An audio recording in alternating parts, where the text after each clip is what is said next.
शबरवन में एक किसान रहता था।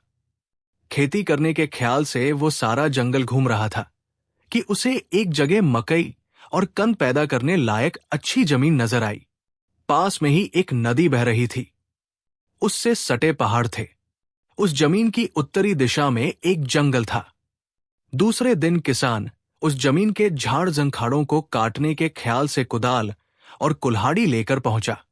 वो झाड़ काटने में लग गया। झाड़ कौन काट रहा है? उसे ये सवाल सुनाई पड़ा। किसान ने चकित होकर चारों ओर नजर डाली, मगर उसे कोई दिखाई न दिया। वो चौंक पड़ा, लेकिन ये सोचकर फिर पेड़ काटने में लग गया कि कहीं वो भ्रम में पड़ तो नहीं गया है। कौन पेड़ काट रहा है?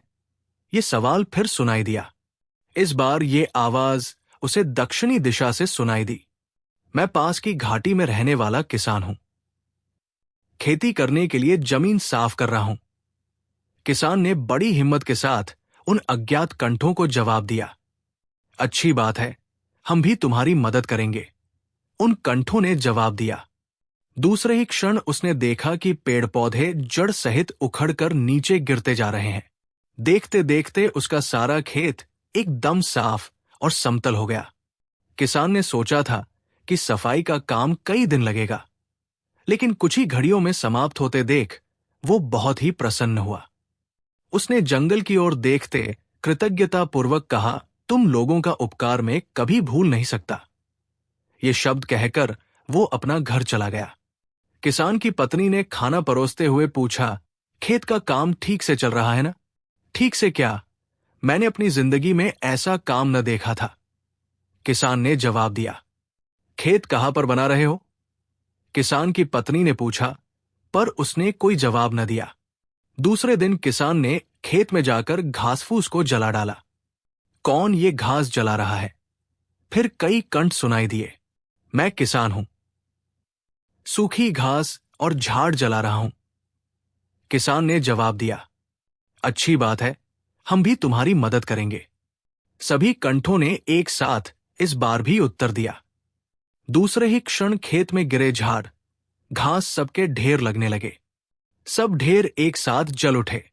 किसान ने घर लौटते हुए अपने अज्ञात मददगारों को धन्यवाद दिए।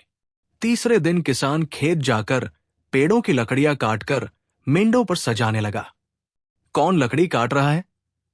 कई कंठ एक साथ पूछ उठे। मैं किसान हूं। पेड़ों की लकड़ियां जलावन के लिए काट रहा हूं, किसान ने कहा। दूसरे ही पल में पेड़ सब जलावन बन गए।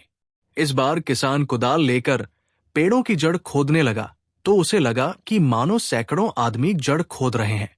सारी जड़ें थोड़ी देर में उखड़ गई। एक दिन किसान हल जोतने गया तो थोड़ी ही देर में सारा खेत जुत गया।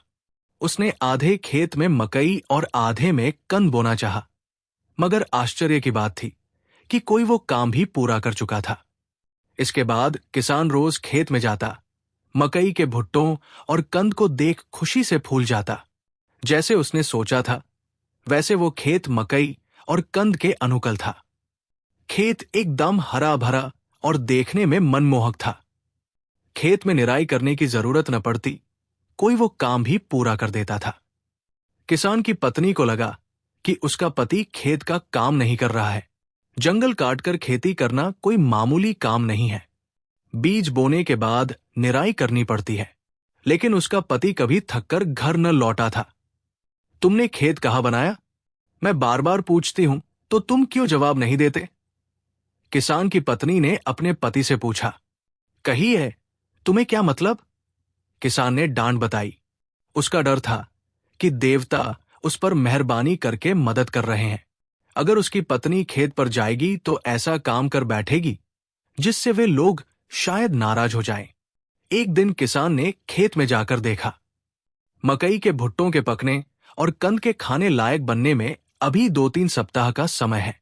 तब कहीं जाकर उसे अपनी मेहनत का फल मिलेगा। ये सोचकर मारे खुशी के किसान गीत गाते पगडंडी से होकर घर लौटने लगा। घर के नजदीक पहुंचते ही उसकी पत्नी सामने आई और बोली, वाह, गीत तो बढ़िया है, मगर ये सोचो कि आज खाना बनाने के लिए जलावन नहीं है। फिर आराम से गा सकते हो। पहले लकड़ी का इंतजाम तो करो। झाड़ियों में जाकर सूखी लकड़ियां बीन लाओ ना। ये काम भी मुझी को करना है। किसान ने खींचते स्वर में कहा, तुमने जब खेत की सफाई की तब झाड़ जंकार काट दिए होगे ना। सूखी लकड़ियां बीन लाने की क्या जरूरत है। अब भी सही, तुम खेत का पता बताओगे या मैं अपने मायके चली जाऊं। किसान की पत्नी ने धमकी दी। क्यों नहीं बताऊंगा, इसमें कोई राज थोड़े ही है। ये कहकर किसान ने अपनी पत्नी को खेत का उलिया बताया और बोला, सुनो, जल्दी जलावन लेती आओ, वरना रसोई बनाने में देरी होगी। समझी। एक बात और सुनती जाओ तो, तुमसे कोई सवाल करे तो उसका कोई जवाब न दो। ऐसा अभिनय करो मानो तुमने सुना ही न हो। किसान की औरत ने खेत में जाकर देखा। उसे फसल बड़ी अच्छी लगी। उसने एक भुट्टा तोड़कर देखा और मन में गुनगुनाया, इसे और पकना है। इतने में उसे कोई स्वर सुनाई पड़ा, कौन भुट्टे तोड़ रहा है। अपने पति की चेतावनी भूलकर वो औरत बोल उठी, तुम कौन होते हो मुझसे पूछने वाले। ये खेत हमारा है। उसी वक्त उस औरत की नजर कंदों पर पड़ी। उसने झट एक कंद उखाड़ कर देखा। कंद उखाड़ने वाले कौन है। फिर सवाल सुनाई पड़ा, हम अपने कंद उखाड़ते हैं तो पूछने वाले तुम कौन होते हो। किसान की पत्नी ने कहा, अच्छी बात है, हम भी तुम्हारी मदद करेंगे। कोई अज्ञात स्वर सुनाई पड़ा। दूसरे ही पल में खेत के सारे भुट टूटकर ढेर हो गए। कंद सब उखड़कर बाहर आए। किसान की पत्नी एकदम कांप उठी। जलावन लेना भी भूलकर वो घबराहट के मारे घर लौट आई। पति के कारण पूछने पर उसके मुंह से बोल तक न फूटे। किसान ने जाकर अपना खेत देखा तो उसका सर्वनाश हो चुका था।